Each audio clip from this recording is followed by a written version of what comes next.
Ladies and gentlemen, bonjour et bienvenue dans ce nouveau journal d'un vegan. Bon alors, comment ça se passe pour vous le mois de juillet? Je suppose qu'il y en a parmi vous qui sont en vacances, puisque nous sommes en période estivale et que des gens prennent des vacances. Oui, ça arrive. D'ailleurs, je ferai une petite annonce à la fin de la vidéo à ce sujet. Bon, d'ailleurs, j'ai une question à vous poser. Tout de suite, là, on commence la vidéo, je commence par une question. Quand vous êtes en vacances, est-ce que vous avez tendance à aller moins sur les réseaux sociaux et à moins regarder des vidéos sur YouTube? C'est une question que je me pose parce que moi, la réponse est clairement non. J'ai exactement la même habitude. Je suis fidèle, je regarde tout ce qui se passe. Mais traditionnellement, on sait aussi qu'au mois de juillet, août, les statistiques de visionnage de vidéos sont moindres. Mais je me posais une question, c'est pourquoi? Puisque justement, généralement, quand on est en vacances, on a plus le temps. Vous avez peut-être une réponse pour moi? Alors les amis, on vient de rentrer de course de chez Tang Frères, le fameux supermarché asiatique dont je vous ai déjà parlé longuement. Et d'ailleurs, au cours du journal où j'avais fait un sujet spécifique sur Tang Frères pour vous montrer un peu l'ampleur des possibilités là-bas, j'avais découvert qu'il y avait une toute nouvelle gamme de produits surgelés de chez Tang sous leur marque Coq Brand. Et bah voilà, je les ai vus, jamais testés. Et comme aujourd'hui on y est retourné, je me suis dit, je vais quand même en essayer. Faut voir ce que ça vaut. Et voilà, du coup, j'ai pris ceci, les bao aux légumes. Oui, pour tester. Alors, effectivement, c'est marqué végétarien et pas vegan. Et parmi les différentes références disponibles que j'ai pu voir dans les congélateurs aujourd'hui, tout était vegan.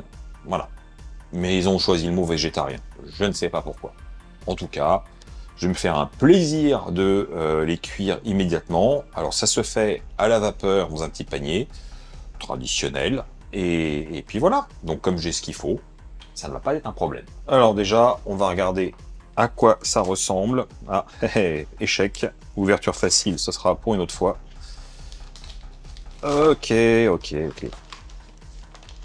Et voilà. Oh, bah il y a de quoi faire. En même temps, voilà, hein, c'est comme une boîte de 500 grammes. Il y en a pour à peine 5 €. Et voici nos petits raviolis bao.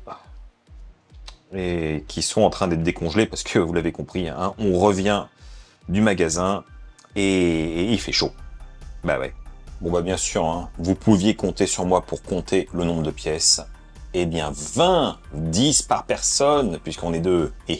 Alors oui, c'est bien, il y en a beaucoup, mais ça va pas rentrer dans mon petit panier vapeur. Hein. Il va falloir faire plusieurs séquences. Bon bah voilà, je vais faire 5 par 5, ça fera 4 rounds.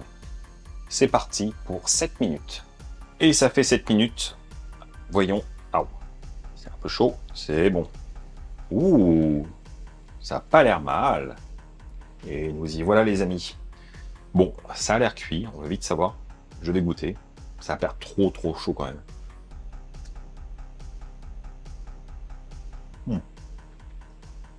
Oh.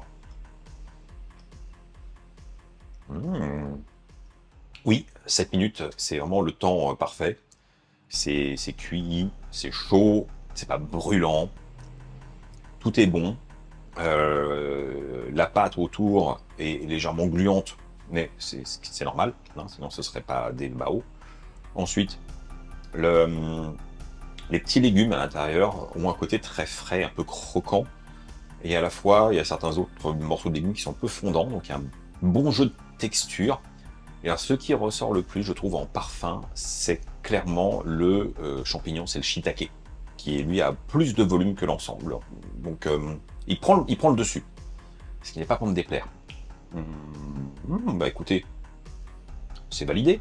Bon alors après, il faut quand même avouer, c'est petit. Même si après cuisson, les petits bao ont pris un petit peu de volume, ça reste assez modeste comme portion. Donc bah, 10 par personne, ça va pas être de trop. Et c'est vendu pour 4. Donc 4, ouais, 5 par personne.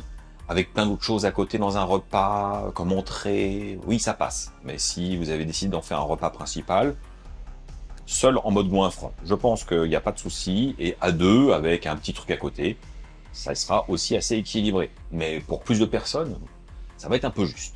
Et vous alors, est-ce que vous avez eu l'occasion de goûter ces fameux produits végétariens surgelés de chez Tang Frères? Est-ce que vous les avez appréciés? Qu'est-ce que vous avez pensé de la qualité? Bref, si vous avez eu l'occasion, partageons nos opinions pour voir si le reste de la gamme vaut autant la peine que ces petits baos aux légumes.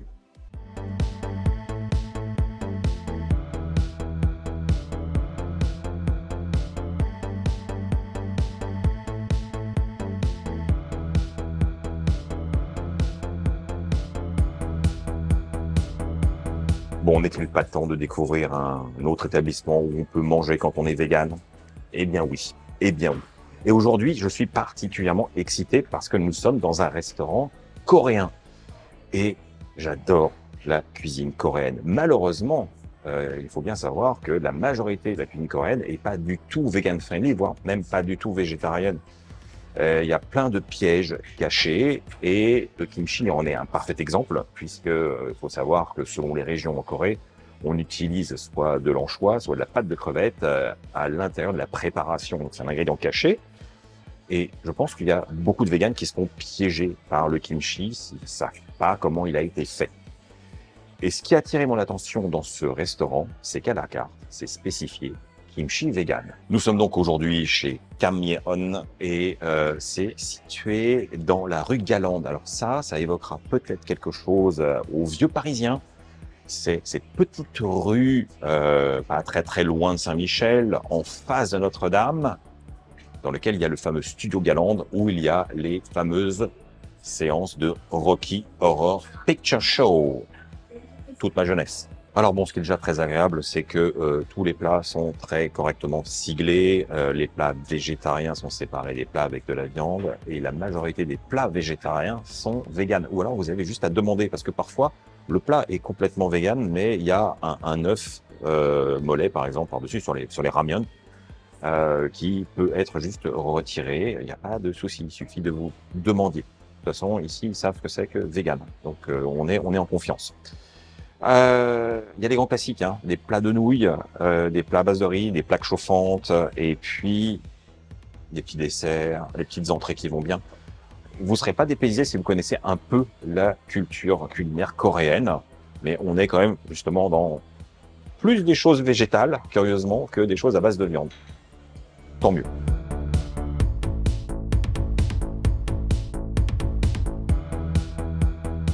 Je déclare les festivités ouvertes et pour ce faire, je commence par un petit cocktail maison qui est une interprétation du mojito, mais pas avec du rhum, mais avec du soju. Et le soju, c'est un alcool traditionnel coréen que je trouve intéressant. La première fois que j'en ai bu, j'ai pas été convaincu et généralement, à chaque fois que j'en goûte, ben, j'apprécie davantage.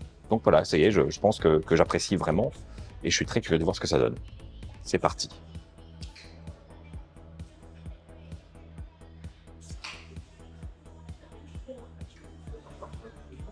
C'est très intéressant parce que il y a vraiment l'identité du soju, je le sens, mais il y a les traceurs du mojito avec au côté citron, menthe, c'est très frais, c'est légèrement pétillant comme il se doit, sucré à l'équilibre, c'est bien. Cool.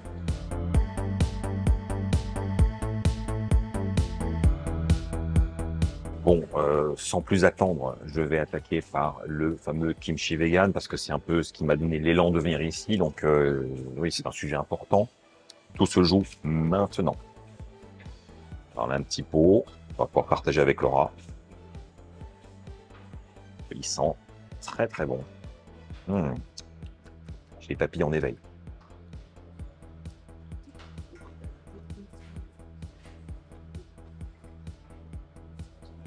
Ouais, je valide. Alors, c'est pas un kimchi très pimenté, très maturé. Il est très bien fait. Il est dans les lignes traditionnelles du kimchi. Et on ressent bien toutes les saveurs. Donc là, je suis content. Moi aussi, je pourrais manger comme ça à la fourchette, enfin, de baguette. Tant qu'il y en a. Moi aussi, je suis là. passe maintenant au mandu. Alors le mandu, j'en ai déjà parlé, c'est l'équivalent du gyoza version coréen et c'est généralement un peu plus grand. Et c'est pas exactement la même chose, hein. Et là, c'est servi dans son petit plat avec la sauce.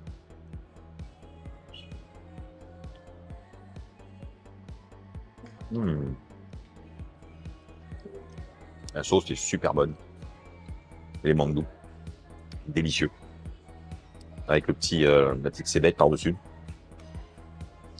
Mmh. Ça a beaucoup de caractère, ça a du parfum, ça a la longueur. Ah, c'est loin d'être fade, hein. Ah, et ça, c'est ce que je recherche.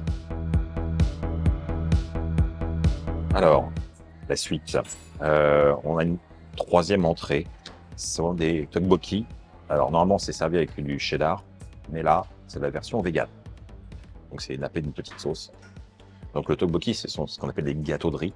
Et normalement, ils sont frits. Voilà. Hum.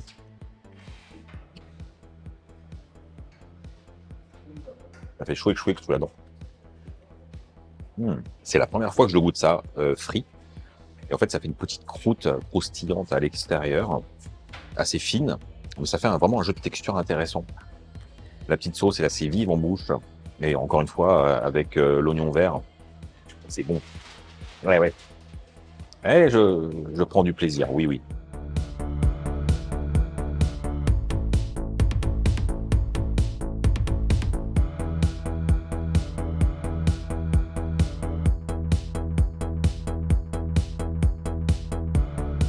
Passons au plat. Alors, Laura, elle a choisi de prendre le japchae, qui est un plat à base de vermicelle de patates douces sautées avec des légumes, en version végétarienne, mais donc vegan. Et alors moi, désolé si j'ai mal le prononcer, parce que ça s'écrit comme ça. Ok. Donc c'est jang. Non, je recommence. Désolé, on l'oublie. C'est un jajangmyeon. Voilà. Et c'est concrètement des nouilles fraîches avec une sauce de pâte de haricots noirs, version végétarienne, donc vegan. Tout va bien, il n'y a pas de souci. C'est vrai que ça pourrait être marqué vegan directement au lieu de marquer végétarien, mais bon, voilà, c'est pas grave. N'hésitez surtout pas à demander. Bon, alors, avant d'attaquer mon jajang, j'essaye de le mémoriser. Jajangmyeon. C'est pas compliqué, mais le nombre de lettres fait peur finalement au cerveau. Donc, jajangmyeon, voilà, je vous l'ai dit. Ça, c'est après. Je vais commencer par le japchae. Non, le japchae. Désolé pour les Coréens qui me suivent. J'essaie de faire des efforts. Allez, voyons ça. Là, on est vraiment sur des vermicelles transparents. Mmh. Mmh. La texture est assez marrante parce qu'il y a un petit côté gluant. Alors, c'est pas négatif, hein, mais il y a un petit showy, un petit rebond.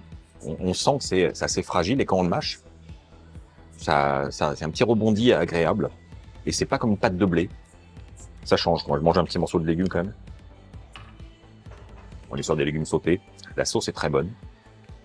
Beau petit plat. Alors, je sais pas quel est l'assaisonnement du japchae, mais je sens une note un peu poivrée, mais plus sur les notes du poivre. Pas là, ça chauffe, mais un peu ces notes de poivre blanc typiques. Moi, je me renseigne. Mais en tout cas, c'est très bon. Il est grand temps que j'attaque mon propre plat. Alors que voici. Alors vous voyez, c'est présenté séparé. Il y a le concombre au milieu, les nouilles d'un côté et la sauce de haricots noirs de l'autre côté. Et bah, il faut tout mélanger. Donc, hop.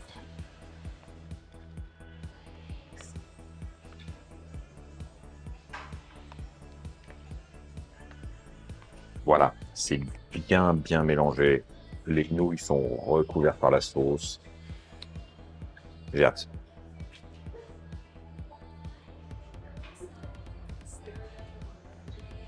Mmh. C'est bon, hein. Il y a des notes très profondes, un peu ambrées, un peu d'umami. Les nouilles sont très agréables. Alors là, on est sur la nouille de blé, hein. Elles ont une bonne texture, elles sont bien cuites. Et elles sont bien absorbées, la sauce, en mélangeant assez vite. D'ailleurs, dans la casserole, je trouvais qu'elle avait une texture un petit peu, pas étrange, mais qui sortit de l'ordinaire. Mais en fait, ça a perdu cette texture en étant mélangé. C'est une bonne découverte. Les amis, je suis ravi. Parce que oui, j'aime beaucoup la cuisine coréenne parmi tous les trucs que j'ai pu goûter dans ma vie. Mais là, moi, je découvre des plats auxquels j'ai jamais donné leur chance, ou l'opportunité du moins de les goûter. Donc, hormis le fameux kimchi, d'ailleurs j'y retourne tellement il est bon. C'est des plats traditionnels que je connais de nom, mais j'ai jamais eu l'opportunité de les manger. Et je me régale. Donc je suis content. Et oui, moi j'ai un esprit curieux. Hein. Tiens, d'ailleurs j'y pense. Est-ce que ça vous ferait plaisir que je vous propose une recette de ce plat sur ma chaîne? Voilà. J'ai quelques-uns des ingrédients en stock. J'ai plus qu'à étudier sérieusement la chose. Et puis je vous le reproduis, je vous le mets dans mes recettes de la semaine. Ça vous tente ou pas? C'est une fois de plus le moment de se sacrifier pour prendre un dessert. Parce que, ouais, on n'a plus faim. Voilà.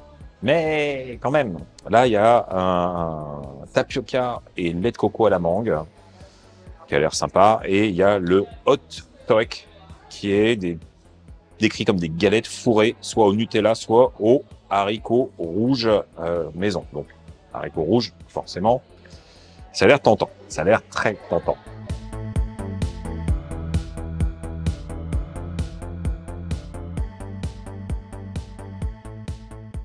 Alors, ce hot dog.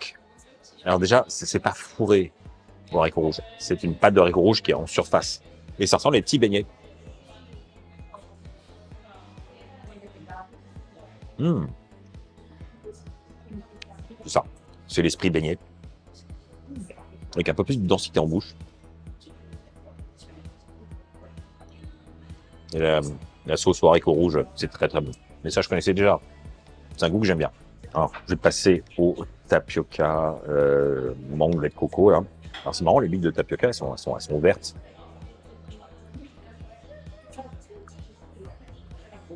Mmh. Mmh. La bille est bien cuite. Bon petit rebond sous la dent. Le goût qui ressort le plus, c'est ce côté lait de coco un peu sucré, avec forcément le goût de la menthe qui a cette note un peu florale que j'aime bien. Le tapioca, lui, en soi, n'a pas énormément de goût, mais c'est pas fade, puisque tout l'ensemble est déjà très riche en saveurs. C'est sympa. Alors ça, c'est peut-être un petit peu plus léger comme dessert que le hot toek. Mais je préfère le hot toek. Bon bah voilà les amis, ça y est, je sors du resto. On a très très très bien mangé. C'est une très belle découverte.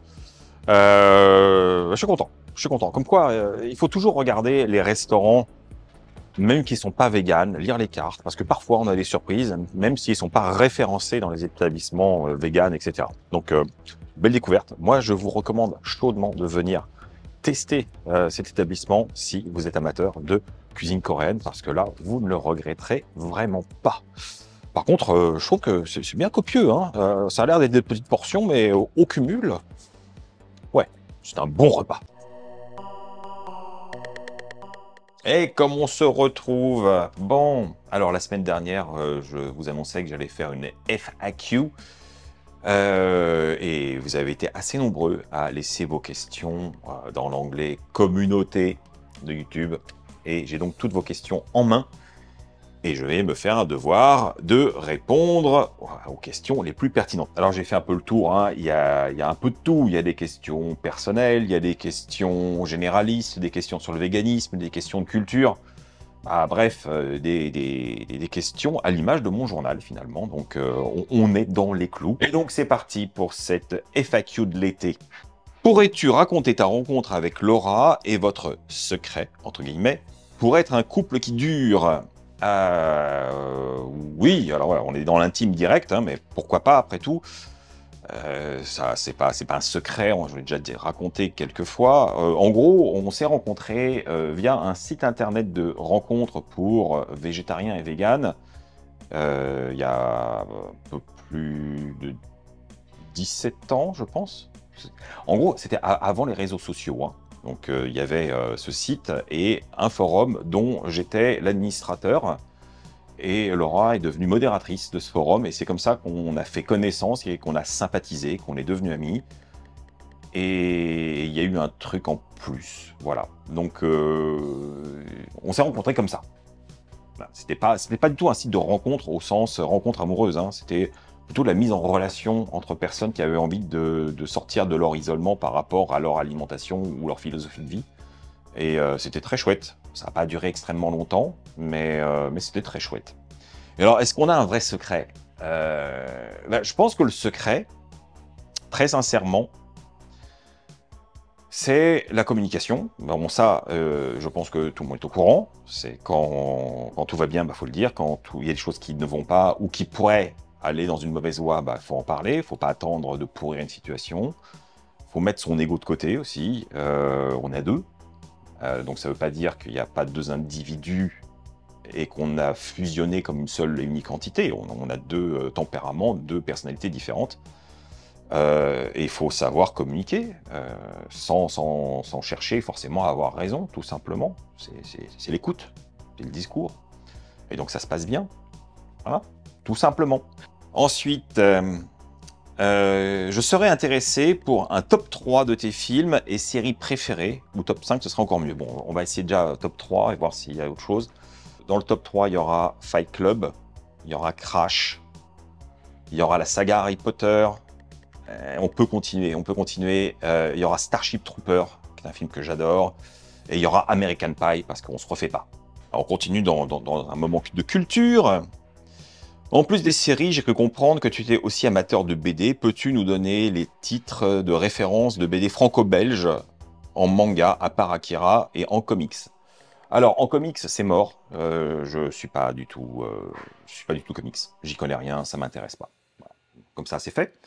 Ensuite, je fais à l'envers. En manga, à part Akira, j'ai beaucoup aimé Ghost in the Shell.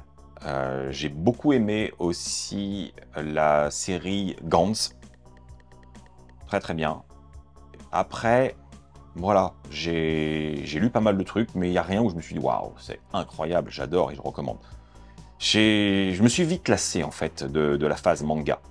Et pourtant, j'ai travaillé dans le milieu un moment. Mais justement, peut-être que c'est ça qui a fait que un moment, je me suis lassé. Alors, pour ce qui est du franco-belge, alors dans les vieilles séries de bande dessinée, vraiment à l'ancienne, il y a la série Black et Mortimer. Moi, j'ai toujours adoré depuis que je suis gamin. Alors, c'est vrai que ça fait très longtemps que je les ai pas relus, hein, donc peut-être que ça a pris un sacré coup de vieux et que je m'y retrouverai plus. Mais à l'époque, j'avais l'impression que c'était une série intelligente et j'adorais.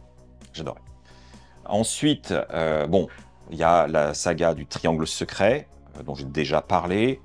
On est vraiment sur l'enquête ésotérique de sociétés secrètes, etc. Je ne vous dévoilerai rien parce que c'est génial.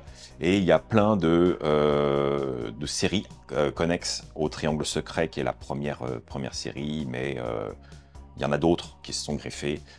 Et j'adore. Ça, c'est des trucs que j'ai derrière moi.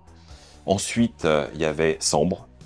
Très très belle série, très romantique, noire, où d'ailleurs tout était dessiné en noir et gris et blanc et un peu de rouge pour le sang.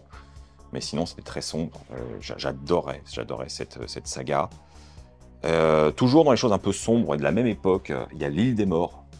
Ça, pour moi, c'est un petit bijou avec sa petite note Lovecraftienne en sous-main là. Vas-tu continuer d'écrire des livres? Si oui, vas-tu continuer au format papier ou passer exclusivement au format e-book? Alors, ça, j'en ai déjà parlé plusieurs fois, mais moi, je ne considère pas qu'il faille produire des livres pour produire des livres. Quand je fais un ouvrage, j'estime que c'est censé être une pierre à l'édifice et que ça devrait être utile à tous. Et c'est pas juste pour me faire plaisir. Alors bien sûr, j'y prends du plaisir, avec sont des thématiques qui m'intéressent profondément. Mais généralement, quand je pense un livre, je le pense en complément de ce qu'on pourrait trouver ailleurs, c'est-à-dire sur Internet. J'ai toujours envie de faire des livres qui sont uniques en leur genre et dont on ne trouvera pas l'équivalent sur Internet, du moins au moment où je les fais. Parce qu'après, il y a des gens qui s'inspirent et qui rediffusent des recettes, mais ça, c'est inéluctable, finalement. Mais voilà, aujourd'hui, très honnêtement, j'ai pas d'idée géniale où je me dis, bon, bah ça, c'est des techniques innovantes que je peux déployer et faire profiter à tous. Il n'y a pas de thématique où je dis, bon, bah ça, c'est jamais vu, jamais fait, et ça va vraiment intéresser les gens. Et puis, j'ai une légitimité pour le faire. Non, il n'y a pas grand-chose. Alors, j'ai des petites idées qui pourraient être l'occasion, peut-être, justement, de m'essayer à l'exercice des e-books en auto-édition pour voir ce que ça vaut. Mais sinon, là, tout de suite, j'ai pas de projet, j'ai pas de date, j'ai pas de sujet, vous suggérez d'ailleurs. Je cogite, mais je cogite mollement, parce que c'est pas un objectif. J'aurais tendance à dire, un livre, pour moi, faut que ça se présente de manière assez naturelle. Et on continue. Je me suis demandé quelquefois comment ça se passe si tu apprécies peu ou pas la cuisine d'un établissement où tu filmes. Quel impact cela peut-il avoir sur ta création de contenu? Et au-delà de ça, est-ce que la critique négative n'est-elle pas trop difficile à exprimer quand on sait à quel point il est encore difficile pour la cuisine végane d'avoir ne serait-ce qu'une place? Excellente question, excellente question. Et j'ai la réponse, parce que il y a une problématique déontologique, effectivement, quand on fait de la création de contenu et qu'on va vers des restaurants. Vous le savez certainement, parce que je ne m'en cache absolument pas, et quelque part c'est normal, je suis généralement invité par les restaurants. Alors il n'y a pas de compensation financière, je refuse d'ailleurs ce genre de choses, c'est pas l'idée. L'idée pour moi c'est de vous présenter un maximum d'établissements, et effectivement si je devais tout payer de ma poche, va falloir sérieusement que vous alliez sur Tipeee pour me faire un petit don, et pas qu'un petit, parce que ça revient relativement cher. On parle d'un ou deux restos par semaine. Et autant j'adore aller au restaurant que parfois j'y vais parce que je dois quelque part vous proposer du contenu. Bon, je suis pas à plaindre, hein. Attention, je ne me fais pas dire ce que j'ai pas dit. Hein. Mais ce que je veux dire, c'est que moi, je différencie vraiment les moments où je vais au restaurant pour filmer et les moments où je vais au restaurant de manière privée. Il arrive que ce soit souvent, par exemple, quand on est avec Marie et Flo et Laura ensemble, où c'est conjoint, c'est aussi pour le plaisir de se voir et de passer un bon moment ensemble, mais on fait du contenu. Donc voilà. Donc cela étant dit, si l'expérience est mauvaise, et je vous rassure, à ce jour, ça ne m'est jamais arrivé d'être dans ce point ultra délicat, de me dire « Ok, je suis invité par un resto, j'ai prévu de parler de ce sujet, donc qu'est-ce que je fais ?» Eh bien, j'ai eu ma réponse, la plus déontologique, je pense, possible. C'est clairement, à la fin du repas, si je suis dans un constat d'échec par rapport à ce que j'ai mangé, c'est d'aller vers le ou la chef et lui expliquer pourquoi je vais pas publier quoi que ce soit sur le resto, en leur donnant ce que j'estime des améliorations nécessaires. Parce que effectivement, je ne suis pas là pour faire des critiques négatives. Ça revient dans le sens de la question. Je pense qu'il est important, c'est de donner des solutions et de montrer la pluralité de la cuisine végétale dans la restauration, et pas d'enfoncer les mauvaises options en disant « Regardez, il y a des trucs véganes nuls. » Mais oui, il y en a des nuls. Ben, je le sais. Ben, j'y vais pas. Donc, il y a des établissements dont je ne vous parle pas. Alors, n'essayez pas d'en tirer des conclusions, hein, parce que il y a des établissements dont je ne vous ai jamais parlé, parce que j'ai pas eu le temps d'y aller. C'est pas... Voilà. Hein, je suis pas exhaustif, malheureusement. Si le budget, le temps n'était pas un problème, quel business aimerais-tu monter? Eh bien, je ne ferais que faire grossir la chaîne. Voilà. On va dire que si vraiment il n'y avait pas de problème de budget, je ne sais pas par quel miracle, mais allons-y, soyons fous, on a le droit de rêver. Certainement, j'engagerai quelqu'un pour faire les montages, pour me libérer du temps, et peut-être que je ferai en sorte de voyager davantage pour pouvoir montrer plus d'établissements, plus de culture culinaire venant d'ailleurs. Alors quand je dis d'ailleurs, il ne s'agit pas d'aller en Australie, hein, pourquoi pas? Bon, c'est pas au moins un projet du tout même, mais ne serait-ce qu'un tour d'Europe ou un tour des grandes villes de France. Et j'en ai déjà parlé, ça fait partie des choses que j'aimerais beaucoup faire. Et ça demande du temps et de l'argent. Donc oui, si j'avais pas de problème de budget, je ferais plutôt ça. Je ne ferais que pérenniser mon activité actuelle en toute sérénité pour proposer encore plus de sujets divers et de qualité. Ah. Où en êtes-vous avec Laura concernant le minimalisme? Je me souviens des sujets vente d'objets, livres en seconde main, Marie Kondo, etc. abordés dans certains journaux d'un vegan. Quelles limites vous y voyez et êtes-vous satisfait d'avoir mis en place cette démarche? Avez-vous des conseils à donner? Bon, alors là, il y a beaucoup de choses à dire. Alors oui, on se considère toujours comme minimaliste à ce jour parce qu'on a fait un très très gros travail dans ce sens. Bon, forcément, quand vous voyez tout ce qu'il y a derrière moi dans mon décor, vous me direz « Ouais, le minimalisme, on est loin du mur blanc et zen ». Et vous avez raison, parce que justement, ce sont les livres anciens qui me posent le plus de problèmes, parce que autant des livres de manière classique, j'ai tout donné à Emmaüs, pareil pour les DVD, les CD, j'ai fait énormément de dons. Et ça fait une place énorme avec des meubles en moins. Parce que quand il n'y a plus besoin de ranger des CD, il n'y a plus besoin d'étagères spéciales CD, etc. Donc voilà, donc on s'est débarrassé. Tout à coup, notre petit appartement est devenu bien plus grand. C'est assez agréable. Mais voilà, j'ai encore énormément de livres de collection. Et ça, je ne peux pas les donner facilement. Non pas parce que j'ai un attachement particulier, sauf sur certaines références, que je garderai d'ailleurs, mais simplement parce que j'ai pas envie de me faire avoir. Les livres anciens ont souvent une valeur, ou pas. Et c'est très compliqué d'avoir des cotes, c'est très compliqué de savoir comment les vendre et à quel prix, dans de bonnes conditions, etc. etc. Tout ce qui n'a pas un code barre pose problème. Donc moi je suis bloqué là-dessus. Je désespère pas parce que j'aimerais vraiment régler ça, parce que ça ne me fait pas plaisir d'être stoppé dans cette démarche. Sinon, pour le reste, eh ben, c'est très bien. Je vis avec 5 polos, 5 t-shirts, 10 paires de chaussettes, 10 caleçons, 2 pantalons, un sweat à capuche, un bonnet, une casquette, une veste, une redingote et une polaire. Voilà, j'ai un foulard aussi et une paire de gants. Le minimalisme permet effectivement d'avoir une certaine clarté d'esprit sur ce qu'on possède et savoir pourquoi on les possède. Et j'essaye de faire ça un peu pour tout. Donc voilà, c'est un chemin qui suit son cours naturellement.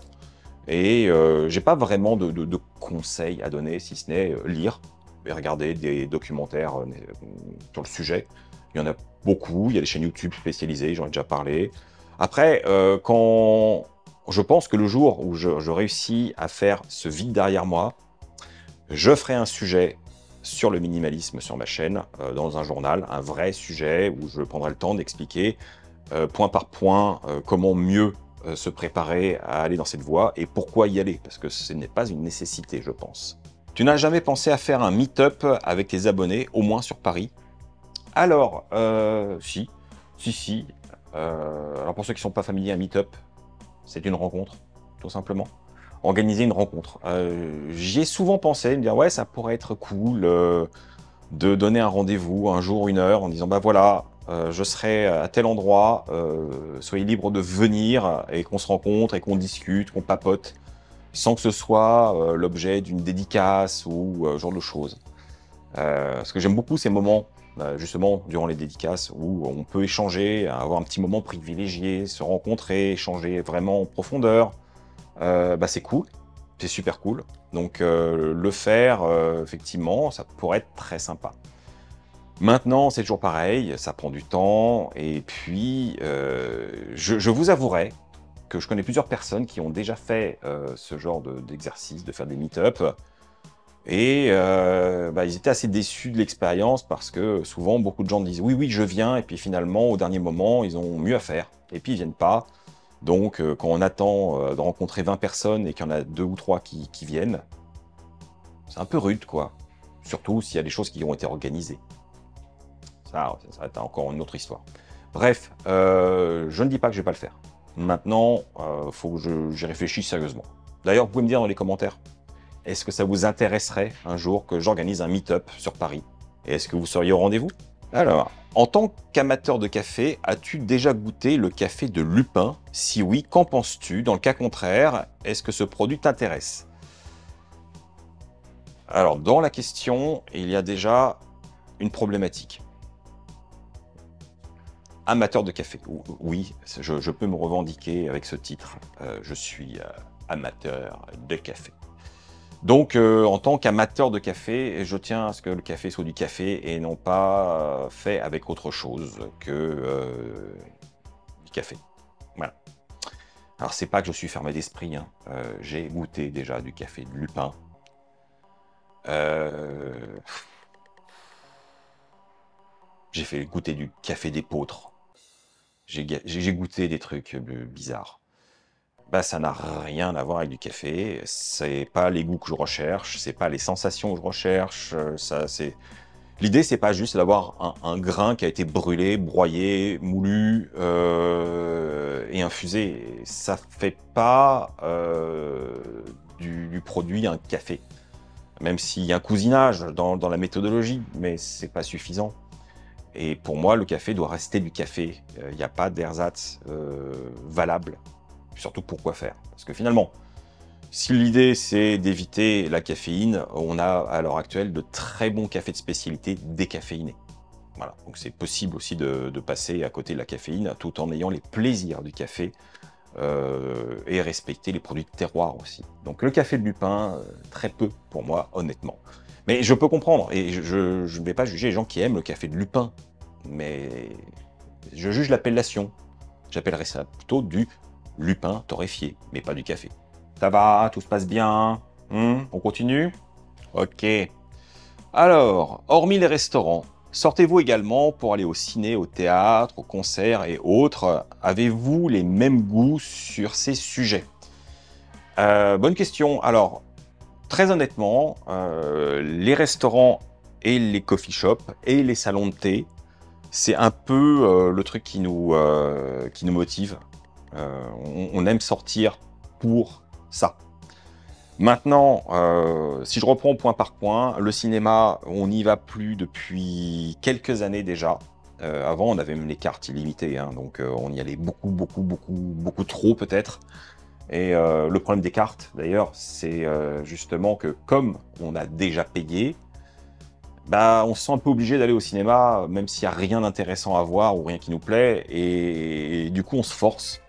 Parce que sinon, on a l'impression de perdre notre investissement, ce qui est le cas. Hein. Si vous n'allez pas au cinéma une fois par semaine avec une carte illimitée, ça vaut pas la peine.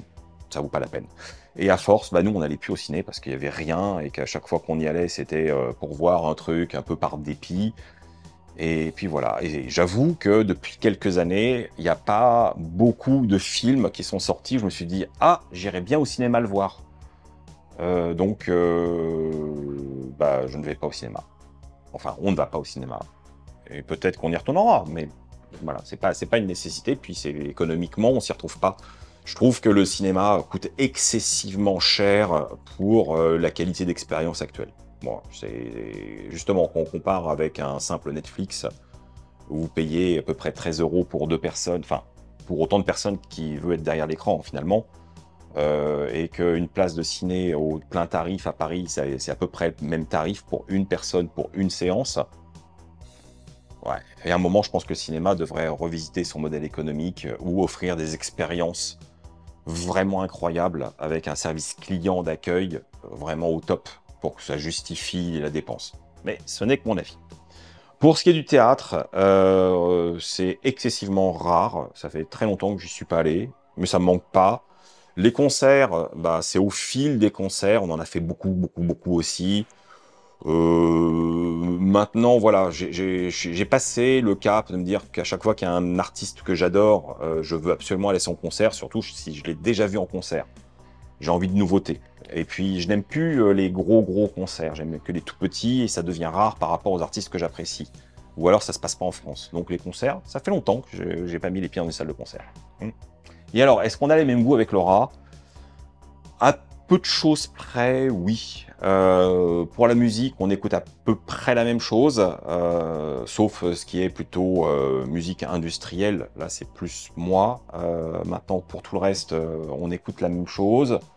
Pour ce qui est du cinéma, oui, on regarde les mêmes trucs, que ce soit des comédies, teen movies, des films fantastiques, des films d'horreur, des thrillers, aucun problème. Il y a j'ai peut-être plus d'attrait sur des films un peu plus expérimentaux qu'elle, et encore, voilà. Elle aimerait bien certainement voir plus de documentaires animaliers, ce genre de choses, alors que moi, ça ne m'intéresse pas. Mais voilà, normal, on est différents. As-tu déjà entendu parler de fromages végétaux à partir de pommes de terre? Mais bien sûr, bien sûr. J'en propose une recette dans mon livre Ma petite crèmerie végane, donc ça fait un bout de temps. Et il y a une jeune entreprise lilloise qui est en train de produire des fromages végétaux à base de pommes de terre. Et j'avais eu des prototypes, et c'était très réussi. Il y avait un côté un peu stretch et assez crémeux. Enfin, franchement, très intéressant. Et moi, j'encourage vraiment les industriels du fromage végétal à aller vers, entre guillemets, des alternatives à l'acajou, parce qu'il n'y a pas que ça dans la vie. Et entre autres, la pomme de terre, parce que la pomme de terre, c'est pas cher. Et c'est plus local, donc on a tout à y gagner. Donc oui, c'est bien. Et puis de toute façon, le côté fromage de patate, comme on appelle ça, c'est un vieux classique qui circule sur Internet, sur YouTube depuis 10-15 ans. Enfin, voilà, c'est pas une innovation. Mais justement, c'est un classique qui est pas si utilisé. Donc c'est une bonne idée d'explorer cette voie. Alors, j'ai hâte de voir ton interview de JM. As-tu une date à peu près à nous donner? Eh ben non. Ben non. Tout dépend de lui, de sa production, de ses tournages, parce que nous ferons une interview qui n'est pas tournée, mais nous ferons cette interview sans faute dès qu'il sera à nouveau actif sur YouTube. Voilà. Et quand? C'est quand il voudra, quand il pourra. Il va falloir patienter. Ah, il y avait une autre partie dans la question. T'intéresses-tu à la zététique? Et si oui, a-t-elle changé ta vision du véganisme sur certains aspects? Alors, je m'intéresse à la zététique de manière très gentillette, à savoir que je suis absolument fan du travail de la chaîne La Tronche en Biais. Et c'est vrai que le concept de l'esprit critique me parle beaucoup, parce qu'il y a un côté très rationnel et analytique, et justement exempt d'un certain jugement tranché. L'idée, c'est de savoir, pas d'avoir des a priori. Et c'est une démarche intellectuelle que je trouve honnête et plutôt constructive. Maintenant, est-ce que la zététique m'apporte quelque chose à moi? Pas particulièrement, parce que même si je reconnais l'exercice profitable dans bien des domaines, philosophiquement, je suis un peu le cul entre deux chaises. J'aime la rigueur scientifique, mais j'aime la tradition occulte. Et ça fait pas bon ménage. Alors, est-ce que derrière tout ça, ça a changé ma vision du véganisme? Bah, pas du tout, puisque pour moi, le véganisme, c'est très, très facile, c'est très clair. Je vis ça au quotidien depuis 16 ans et ça se passe très bien. Donc, le véganisme en soi, c'est pas quelque chose auquel je réfléchis. C'est quelque chose que je vis, que je pratique sans aucune difficulté. Donc, la zététique, je vois pas trop ce qu'elle viendrait faire là. Êtes-vous intéressé par la lactofermentation, faire ses bocaux de betteraves, cornichons, légumes d'hiver, kéfir et autres boissons? Même si Laura est plutôt inquiète pour les mouchettes, si j'ai bien compris. Alors, très honnêtement, la lactofermentation, j'y connais pas grand-chose. Je pense que dans ma vie, j'ai fait des cornichons, des oignons et une purée de piment, sur des techniques de lactofermentation, avec plutôt une réussite, on va dire. Mais c'est pas un domaine qui m'intéresse. Alors, j'aime beaucoup tout ce qui est lacto-fermenté, puisque tout ce qui est fermenté de manière générale, c'est quelque chose qui flatte mon palais, j'adore. Mais j'ai pas trop cette curiosité d'aller jouer justement là-dessus, d'explorer. D'ailleurs, si on parle de fermentation, j'ai depuis quelques années en stock un kit pour faire sa bière soi-même. Je peux me faire 5 litres de bière.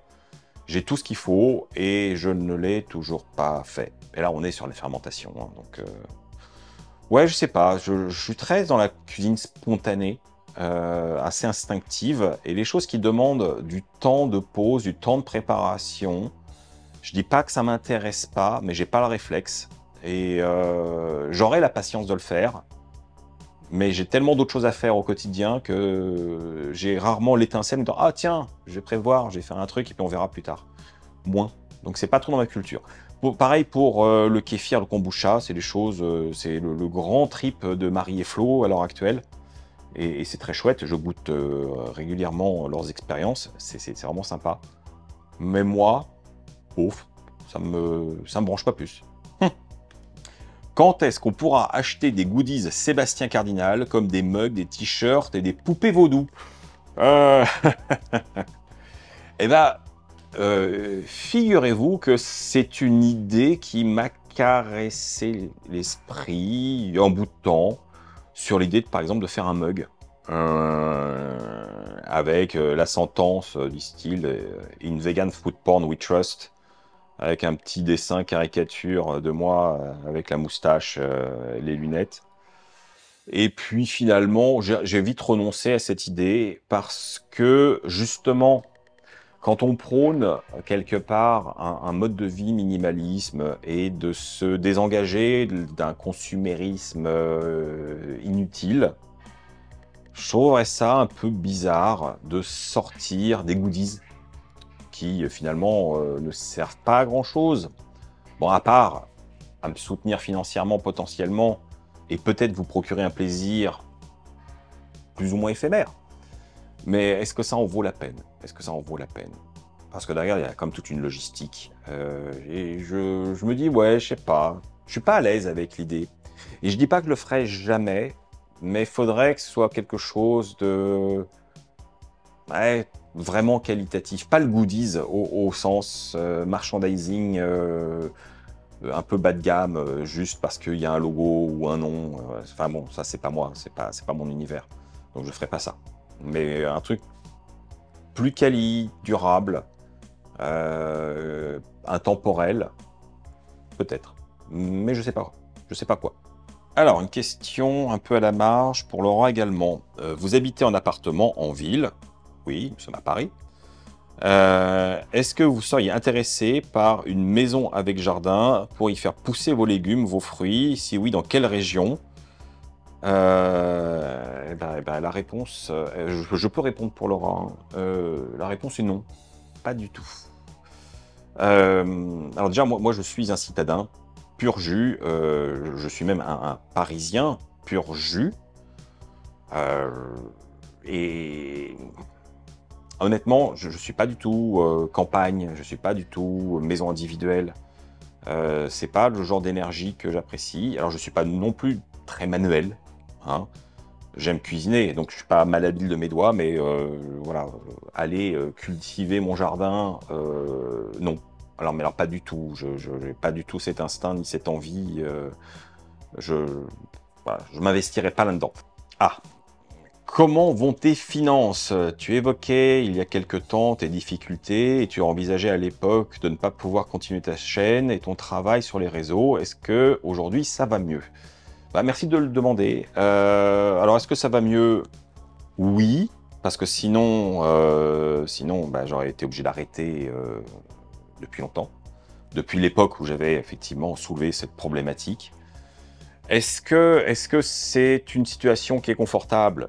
Très très loin de là, parce qu'il faut savoir que le YouTube en France paye très très mal les petits YouTubeurs français. Donc voilà. Tipeee, je vous le dis régulièrement, soutenez-moi sur Tipeee, c'est important. Et d'ailleurs, j'en remercie tous ceux qui le font. D'ailleurs, certains depuis quasiment le départ, depuis que j'ai lancé cette idée d'avoir un Tipeee. Il y a des gens très fidèles, très généreux. Ça fait vraiment chaud au cœur d'être soutenu. Mais finalement, je me rends compte que ça prend pas plus que ça. Encore une fois, si je fais le simple calcul en me disant, admettons, que tous ceux qui regardent ma vidéo me donnent ne serait-ce que 1 € par mois, je suis à l'abri du besoin. même en retirant les charges sociales, même en retirant le pourcentage de Tipeee, je suis à l'abri de devoir trouver absolument des partenariats, je peux être serein. Ce qui est loin d'être le cas. Très très très loin d'être le cas. Les contributions Tipeee, d'ailleurs vous pouvez aller sur Tipeee, vous verrez en temps réel finalement combien je touche, c'est totalement transparent. Donc c'est pas colossal. Ça c'est important. Pour moi c'est tout compte, les petites sommes cumulées font que je peux payer mon loyer, je peux vivre et il n'y a pas de souci. Mais j'ai aucune marge de sécurité. Voilà. C'est clair. Donc oui, mon confort est précaire. Et heureusement, effectivement, que je réussis à avoir des besoins moindres grâce au minimalisme. Et voilà, il n'y a pas de hasard. Bon, donc je me plains pas, ça pourrait être mieux. En plus, là, on passe dans une phase très compliquée au niveau des partenariats liés à la crise. C'est compliqué d'avoir des partenariats, et quand on a des partenariats, c'est compliqué d'avoir des sommes décentes pour être rémunéré. C'est des batailles. C'est compliqué. Mais je suis pas le seul en ce cas, hein, donc je vais pas me plaindre individuellement. On est un peu tous dans le même problème. Waouh! Ah là, j'ai une salve de questions. Est-ce que je vais pouvoir répondre à tout ça sans que ça prenne 3 heures? Quelles sont les pires couillonneries qu'on ait pu te sortir à propos du véganisme? Ah, j'ai découpé, hein.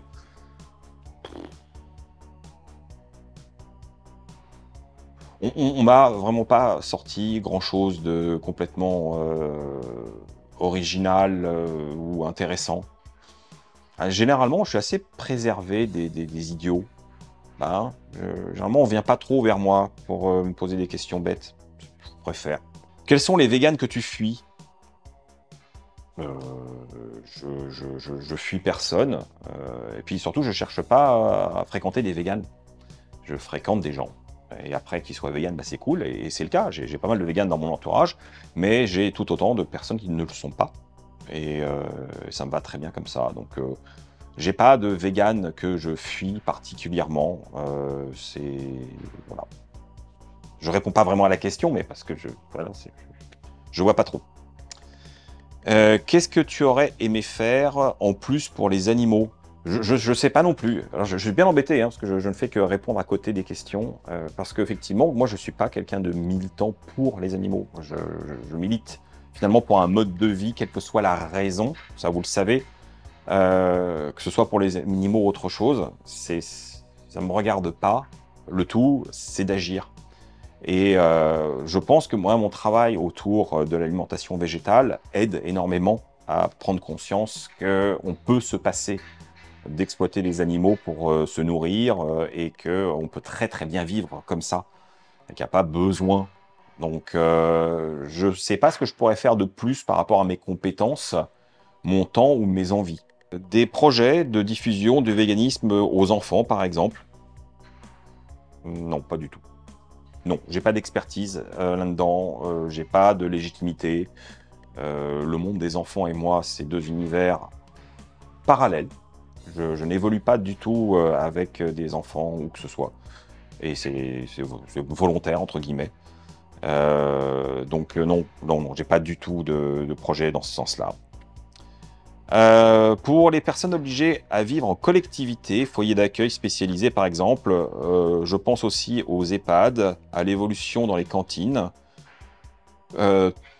Tu te vois où et comment à 80 ans?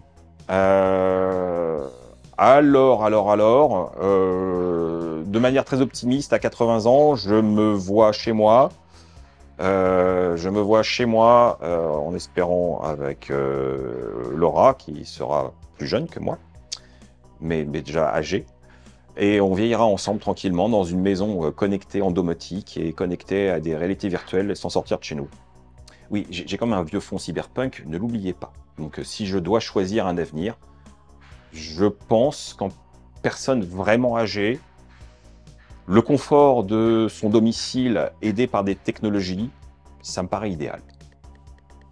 Ça plaira pas à tout le monde, mais moi ça me plaît. As-tu des envies de changer de vie tout en restant vegan, bien sûr? Si oui, ce serait où et pourquoi faire? Des envies de changement de vie, alors pas de manière radicale, parce que je m'estime déjà assez heureux, quoi. Enfin voilà, quoi. Il n'y a pas besoin non plus de chercher toujours plus. Je pense d'ailleurs que c'est un petit peu le problème de notre société, c'est ne jamais se satisfaire de ce qu'on a, chercher toujours plus, au lieu de constater qu'on n'est pas si mal. Donc j'ai pas de projet particulier. Alors oui, il y aurait l'idée potentiellement de quitter Paris pour vivre dans une ville à l'étranger. Voilà. Je dis éventuellement parce que c'est très compliqué, beaucoup plus qu'il n'y paraît. Donc pour l'instant, il n'y a rien de concret.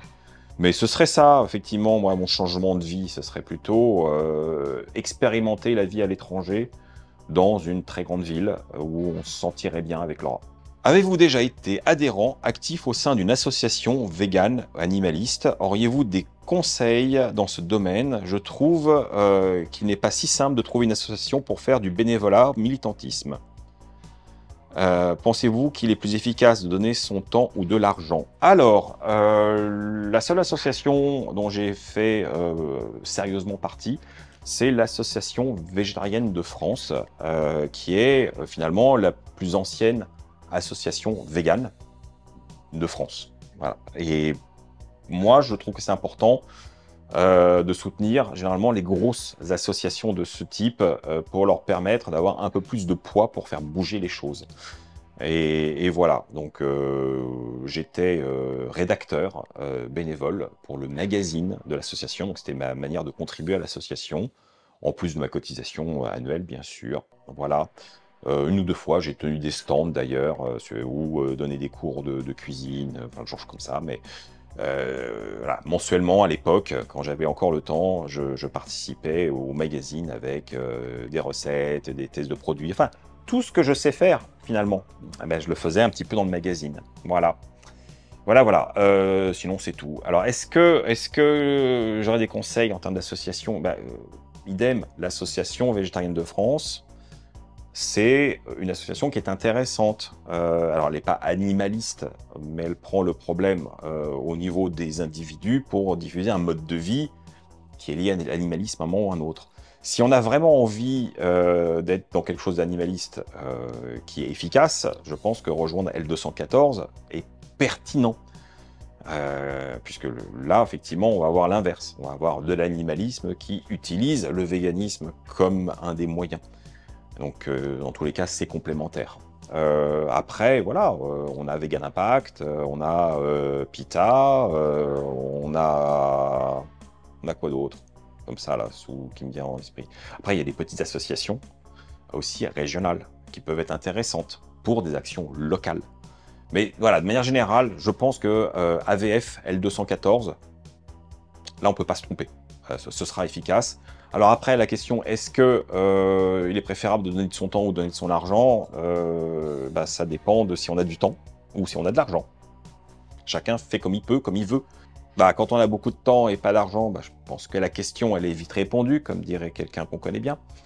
Et inversement, quand on a très peu de temps et qu'on a beaucoup d'argent et qu'on veut soutenir, voilà, l'équilibre se fait. Les associations ont besoin des deux, de toute façon, des fonds pour soutenir leurs projets et des volontaires, des bénévoles pour leur faire prendre vie. Et c'est complémentaire. Ah, c'est marrant. J'aurais une question, peut-être que tu as répondu par le passé. Que penses-tu du potager du Marais, rue Saint-Paul? Alors, c'est vrai que c'est un restaurant dont je n'ai jamais parlé sur ma chaîne depuis le début de ma chaîne. Et pourtant, c'est un des premiers restaurants végétariens à l'époque et vegan depuis assez peu de temps. Et je n'en parle jamais. Alors, j'en parle jamais parce que les dernières fois où j'y suis allé, les expériences étaient décevantes pour un prix prohibitif. Et je l'ai très vite catalogué comme un restaurant à touristes, finalement. Et pourtant, voilà, on a été client de nombreuses années avec Laura. À l'époque, oui, c'était juste végétarien. Mais quand ils ont switché vegan, nous, on était ravis. Et on a vu un passage de tarifs assez violent auquel on ne s'attendait pas. Et je pense qu'on l'a eu un petit peu en travers. Bah, je vous donne juste un exemple, hein. À l'époque, on y allait, entrée, plat, dessert, plus un jus frais. C'était à l'époque style 23 €. 23, c'était certainement un des restaurants les plus chers de Paris en vegan, hein. Quand ils sont passés en 100% vegan, on est passé à plus de formule du tout et chaque plat était entre 18 et 21 € le plat, uniquement. Donc, on passait un budget de 45-50 € pour avoir à peu près l'équivalent. Ce qui était complètement déliant, surtout que la cuisine, en soi, elle était devenue végane, mais elle n'avait pas vraiment évolué. Donc, il faudrait que j'y retourne. Honnêtement, il faudrait que j'y retourne parce que plusieurs personnes m'en parlent en bien depuis quelques temps. Donc, les choses ont peut-être évolué.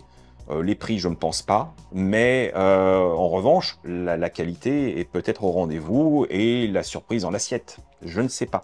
Il faut que j'y aille et que j'oublie le passé qui commence à remonter à assez loin. Quel est ton regard sur la viande in vitro? Je ne pense pas que tu serais consommateur. Mais penses-tu que dans un futur lointain, ce serait une solution ultime pour laisser tranquilles les animaux? Alors effectivement, si un jour c'est commercialisé par chez nous, non, je ne serai pas consommateur et je le testerai même pas.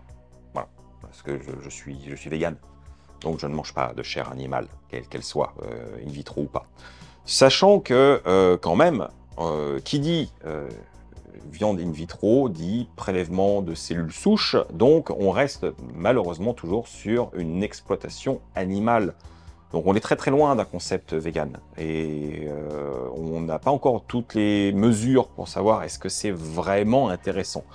Pour l'instant, c'est éthiquement très bancal, économiquement pas du tout rentable et pas du tout réaliste. En termes de ressources, oui, il y a un impact moindre. Donc, on va dire que aujourd'hui, entre de la viande in vitro et de la viande d'élevage, on a un gain en termes d'économie de ressources et bien sûr un gain en termes d'économie de souffrance animale, puisqu'il n'y a plus besoin de produire des cheptels avec des vies de souffrance qu'on connaît. Mais c'est pas exempt de problème. Est-ce que ce serait la solution ultime? Disons que ce serait une solution intéressante pour les gens qui mangent de la viande et qui ne veulent pas s'en passer. Voilà. Maintenant, est-ce que ce sera accepté par la population? Parce que psychologiquement, je ne suis pas certain. Je suis pas certain. Voilà. La solution ultime pour laisser les animaux tranquilles, c'est de manger des végétaux. Voilà. Envisages-tu de quitter Paris pour t'installer ailleurs avec Laura, bien sûr? J'ai déjà répondu tout à l'heure. C'est une idée, c'est une idée. Pour l'instant, non.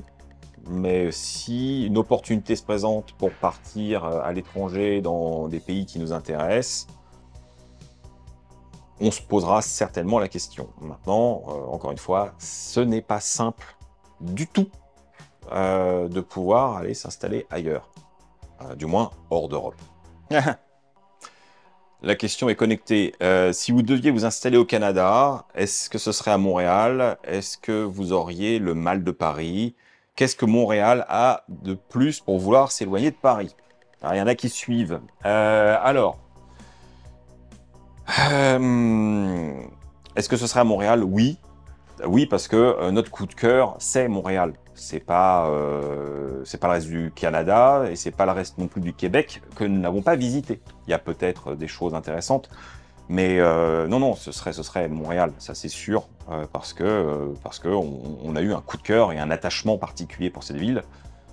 C'est pas pour rien, quoi. Donc oui, s'il y avait un objectif à atteindre, ce serait potentiellement Montréal, effectivement. Est-ce qu'on aurait le mal de Paris? Eh bien ça, j'aurais tendance à dire, seul le temps ne pourrait le dire. Je ne peux pas présager d'un éventuel manque hypothétique. Et donc dernière partie de la question, qu'est-ce que Montréal a de plus pour vouloir s'éloigner de Paris? J'aurais tendance à dire, c'est une qualité de vie, c'est une ambiance qu'on n'a pas à Paris, tout simplement. À Paris, on a énormément de choses. C'est une ville qui est magnifique, qui est riche, qui est dense, avec un accès sans commune mesure à la culture, à l'art, ou pour faire ses courses, ou même la diversité de restauration. Enfin, on n'est pas malheureux à Paris. On a énormément d'avantages à être à Paris. Montréal, en revanche, je pense que c'est plus lié à sa population et l'état d'esprit qui crée une énergie particulière dont Paris est totalement dénué. Alors ça va de la courtoisie, au respect des gens, à la sécurité, à plein de choses. Et puis à Montréal, oui, c'est vrai qu'il n'y aura pas la même densité culturelle, mais finalement, est-ce qu'on en profite tant à Paris? On a accès, mais est-ce qu'on y va? Pas toujours. Hein. Donc je pense que c'est ça qui nous plaît. C'est plus une certaine forme de vie sociale et d'harmonie avec les gens. De notre expérience à Montréal, il y a quelque chose de beaucoup plus humain et de plus cool et de plus ouvert. Et ça, c'est quelque chose qui manque à Paris. Voilà. Donc, voilà. J'espère que ça répond à la question. Alors, le sujet un peu connecté. Bonjour, attention, ce n'est pas une critique, juste une question. Tu es végétalien, donc en principe, tu es très concerné, voire actif contre le réchauffement climatique. Donc, tous ces voyages en avion, principalement pour le Canada, juste pour le plaisir, est-ce cohérent? Bon, déjà, il faudrait présager que, effectivement, je lutte contre le réchauffement climatique. Personnellement, moi, je me considère pas du tout comme écologiste. C'est pas quelque chose qui m'anime. C'est pas quelque chose auquel je pense. J'ai une vie plutôt éco-responsable dans mon ensemble, de manière naturelle, par une certaine logique, avec une mise en place de petits détails qui font que, oui, je pense que si on fait le bilan, on est plutôt pas mal. Et certainement, on fait plus d'efforts que beaucoup de gens, que la plupart des gens. Mais bon, on n'est pas là pour se donner une médaille à qui fait le mieux. Je pense que l'idée, c'est qui fait comme il peut, en connaissance de cause. Mais bon, voilà, je voulais juste recadrer. Moi, je suis vegan et végétalien, bien sûr, mais pas particulièrement animé par la question environnementale. Je me sens concerné, hein, comme tout le monde, mais voilà. Pour cette histoire d'avion, je sais que ça en chatouille certains, mais déjà, c'est pas que pour le plaisir. Je prends l'avion parce qu'il n'y a pas d'autre solution. Quand c'est une destination lointaine et qu'on doit aller à Montréal, il n'y a pas le choix. Je n'ai pas non plus le temps de faire des semaines dans un paquebot pour faire une traversée. Voilà, comme quasiment personne d'ailleurs. Je vais droit au but. On n'a pas fait mieux à l'heure actuelle. Donc tant qu'il n'y a pas d'alternative, j'ai pas d'autres possibilités. Comme j'ai déjà dit un peu plus haut, hein, Montréal, c'est une destination auquel on se rend, et c'est pas une destination plaisir, c'est plus une destination où on se ressource, mais où on voit nos amis, où on étudie la question sérieusement de voir si on peut s'installer. En fait, on teste le pays. On a la chance finalement de pouvoir faire des petits tests avant de se dire juste ah bah tiens, ça a l'air chouette, on déménage, on y va. Pas du tout. Surtout vu la difficulté que c'est pour pouvoir s'installer là-bas. Donc oui, les voyages qu'on fait de manière quasi annuelle à Montréal, je sais que c'est pour de bonnes raisons. C'est pas juste pour passer des vacances. C'est pas du tout même. La majorité du temps, d'ailleurs, j'y suis allé parce que j'étais invité pour intervenir, pour travailler, en fait. Voilà, ça, faut pas l'oublier non plus. Bon, par contre, concernant vraiment le problème de l'avion, j'ai pas envie d'être une personne qui se prive seule, alors que l'écrasante majorité de la population ne fait aucun effort. Je le fais déjà avec le véganisme, parce qu'on va pas se leurrer, on est une extrême minorité, et je ne suis pas certain que statistiquement, notre mode de vie, notre mode d'action ait une répercussion si grande. Alors peut-être que par notre mode de vie et le côté exemplaire, on peut inspirer les gens et faire un effet boule de neige, mais finalement, c'est difficile à mesurer, et surtout dans quelle proportion, à quelle échelle de temps. Voilà, c'est quelque chose, j'ai pas la réponse. Mais j'en ai aussi conscience. Je ne suis pas en train de changer le monde en étant vegan. Et à l'inverse, je pense que je ne changerai pas du tout la face du monde en prenant l'avion de la même manière que je le fais, c'est-à-dire de manière raisonnable. Voilà. C'est un peu mon point de vue. Les avions décolleront avec ou sans moi. Donc autant que je sois dedans si j'ai besoin d'y être. Alors, ensuite, pourquoi utiliser toujours les mêmes musiques anxieuses dans tes vidéos? Surtout quand tu fais à manger, cette musique est digne des plus grands films d'horreur. Diantre. Bon alors déjà, je vois pas trop, parce que pour ceux qui auront suivi, moi les films d'horreur, je suis plutôt client. Hein, c'est des choses que j'apprécie, donc je vois pas trop le rapport entre la synthwave, qui est beaucoup plus dans un style années 80, qu'autre chose, voilà, que les films d'horreur. Je vois pas le lien, mais bon. Après, le côté anxieuse, je vois pas non plus. Encore une fois, c'est des musiques qui sont vraiment des instrumentaux qui sont plus liés à la new wave, synthwave, donc le côté synthétique années 80, qui sont les musiques de ma génération. Donc c'est des musiques qui me ressemblent. Alors oui, c'est pas des musiques joyeuses, ça c'est sûr, pas anxieuses pour autant, mais c'est pas des musiques joyeuses. Mais je n'écoute pas de musique joyeuse. Je déteste les musiques joyeuses. Je n'aime pas les musiques légères. Je n'aime pas les musiques populaires. Et faut bien se dire que ces musiques qui sont quand même signées par Alex Syndrome, donc il m'a fait l'honneur de m'offrir ces instrumentaux pour que je puisse les utiliser sur ma chaîne, ce qui n'est pas rien. C'est ce qu'il y a de plus light de ce que j'écoute. Je vous laisse même pas imaginer si je mettais des choses qui sont pour le coup vraiment très sombres et malaisantes pour beaucoup d'oreilles. J'ai une discographie assez éclectique dans le côté dark. Ça, c'est très light pour moi. Donc, mais c'est peut-être pour ça aussi que je vois pas le problème et que pour moi, c'est pas du tout sombre. Je trouve ça très très léger au contraire. Je trouve ça même fun, mais fun dark.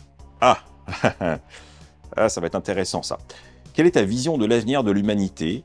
On reste sur Terre, on arrête les conneries, et grâce à la technologie, notre avenir est ici, ou c'est vraiment mal barré, préparons nos bagages pour coloniser les autres planètes, ou une partie reste ici, des pionniers, des privilégiés, filent vers les étoiles, et cerise sur la brioche végane, nous sommes les seuls en l'univers. Alors j'aime bien ce genre d'exercice de pensée. Comment je verrais l'avenir de l'humanité? Alors déjà, je ne crois pas du tout au voyage spatial.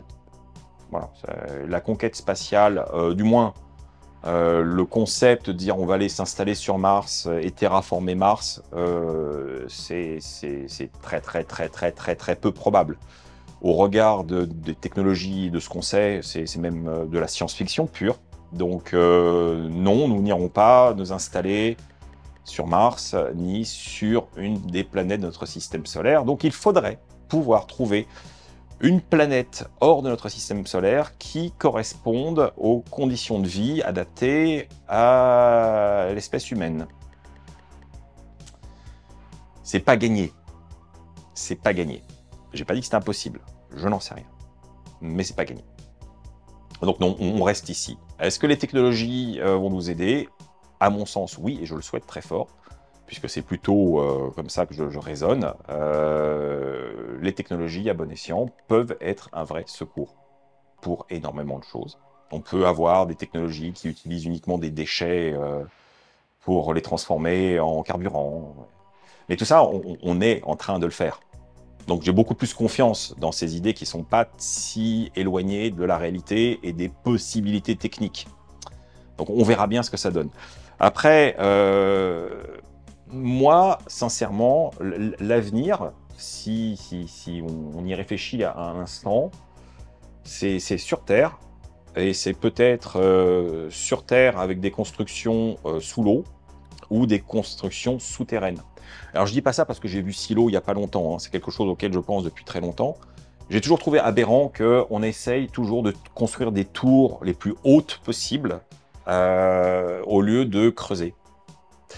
parce que quelque part, je trouve ça beaucoup plus naturel, l'effet souterrain, grotte, réconfortante. Et c'est pas l'idée de retourner au sein de la terre-mère. Hein. J'ai pas trop ce genre de pensée-là.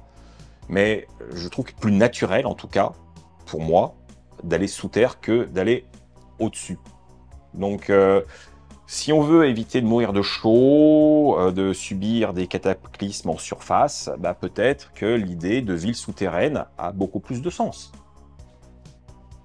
Bon, il n'y a pas de projet dans ce sens-là, hein, a priori. Enfin, pas de truc sérieux à part des bunkers pour survivalistes. Mais voilà, moi j'imagine plus qu'il y a des cités souterraines ou des immeubles inversés, où au lieu de s'élever, on irait pas en dessous. Ce qui pourrait résoudre pas mal de problèmes. Mais bon, j'extrapole.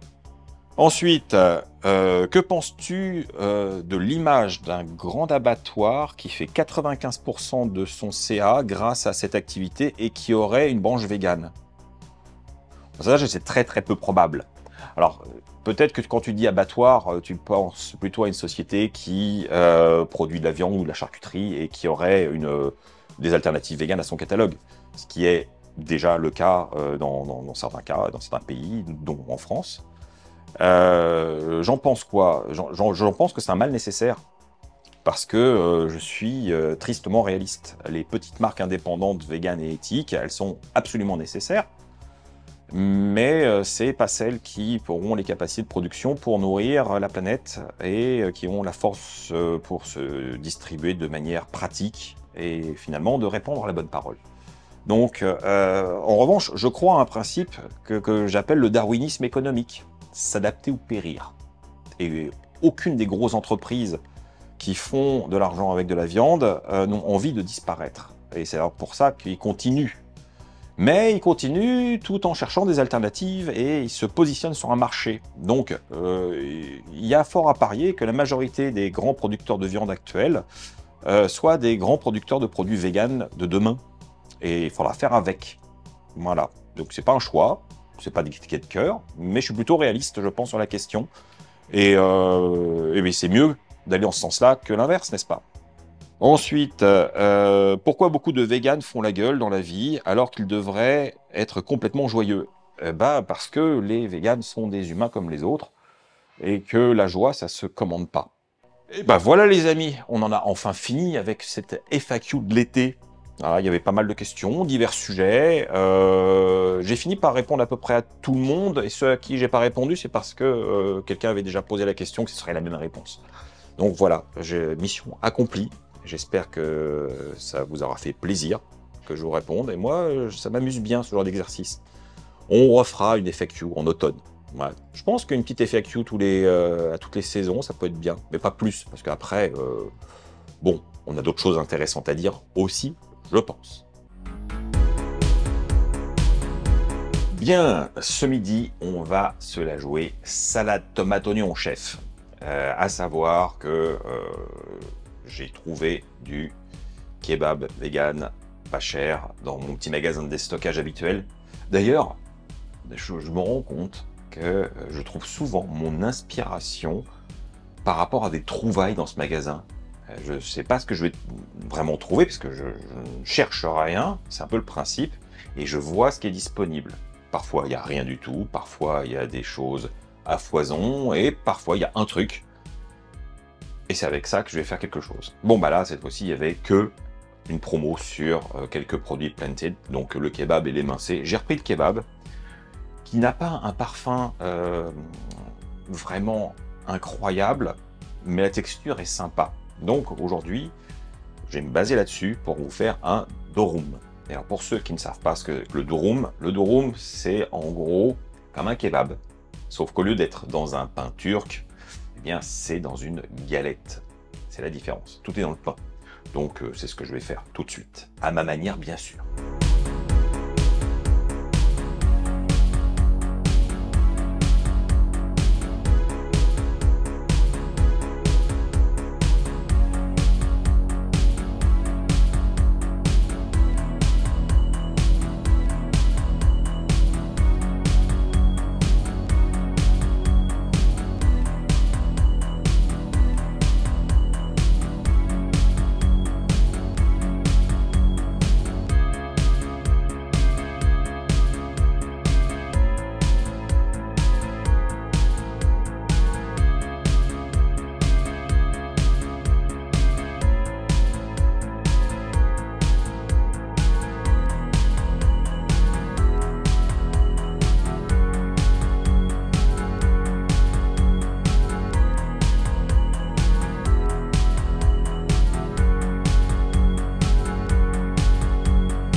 là, les amis.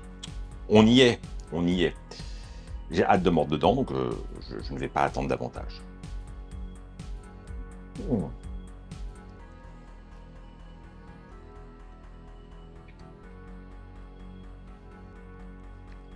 Et ben voilà, ça fait du bien ça. C'est très frais en bouche, parce que effectivement, l'idée d'utiliser de la mesclun, un petit mélange de salade, avec ces tomates cerises qui sont parfaitement mûres, la feta végétale qui est très fraîche, bah ça donne quelque chose effectivement plus estival. Généralement dans un kebab comme ça, dans un durum, il y a un petit peu de verdure et beaucoup de viande. Là, moi j'ai voulu recréer un équilibre. Donc oui, en simili carné, la protéine de pois est bien présente, et je l'ai recuisiné avec l'oignon. Salade, oui. Tomate, oui. Oignon, oui, bien sûr. Mais je préfère l'oignon cuit. Et j'ai pas envie de rôter l'oignon cru toute l'après-midi. Donc voilà, je me suis écouté. Et puis je trouve ça plus gourmand, personnellement. Pour la sauce, elle a beaucoup de caractère. C'est très parfumé. Alors oui, j'ai mis une sauce avec du Carolina Reaper, donc une sauce pimentée très forte. Mais je l'ai correctement dosée, donc ça n'emporte pas la bouche. Maintenant, vous pouvez mettre n'importe quelle sauce pimentée à la mesure de votre tolérance et de vos préférences, bien sûr. Et enfin, dernier conseil pour votre durum, il y a différentes écoles. Moi, effectivement, j'ai préféré laisser ma galette de blé froide. Je ne l'ai pas fait réchauffer, j'ai rien fait. J'ai laissé telle quelle, parce qu'elle est bien fraîche. Maintenant, c'est vrai que quand une galette est légèrement sèche, d'ailleurs, vous voyez bien qu'elle n'est pas souple, elle est un peu cassante, vous avez du mal à la façonner, la passer dans un toaster, dans un grill sous presse, c'est quand même plutôt sympa et ça permet de corriger le défaut en donnant un croustillant, une petite note supplémentaire. Mais quand elles sont fraîches, moi j'aime bien ce côté souple qui du coup fait bien peu plus penser à un wrap. Mais pourtant, ça se fait aussi comme ça. Voilà, c'était ma petite recette estivale du jour. J'espère que ça vous a donné envie de croquer dedans, vous aussi. Et c'est une fin de journal. Voilà, ça, c'est fait. Alors, je voulais vous dire que je suis en train de travailler d'arrache-pied pour constituer la liste le plus exhaustive possible des restaurants et établissements ouverts au mois d'août à Paris. Dans les restaurants vegan et végétariens avec les options. J'ai pas été faire les trucs vegan friendly parce que sinon là je m'en sors pas. Et c'est déjà extrêmement laborieux. Alors c'est vrai que c'est une vieille habitude que j'avais à l'époque de VGZone. Chaque année, on publiait la liste avec les restos fermés, les dates exactes. Et c'était quand même bien pratique pour s'y retrouver. Et éviter de se retrouver bêtement devant une porte fermée alors qu'on pensait que... Et... Bon voilà. Tout ça pour vous dire que je suis en train d'y travailler et ça avance grandement, mais c'est long. Je pense que ça vous sera utile, que vous soyez parisien ou que vous passiez à Paris pour les vacances. Je me souviens quand je vous avais dit ne venez pas au mois d'août pour les vacances, certains avaient répondu bah oui mais moi je viens. Donc c'est un peu pour vous que je le fais. Voilà, c'est cadeau.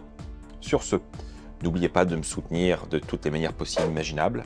J'espère que ce journal vous aura plu. Et on se retrouve la semaine prochaine pour de nouvelles aventures. Tchuss!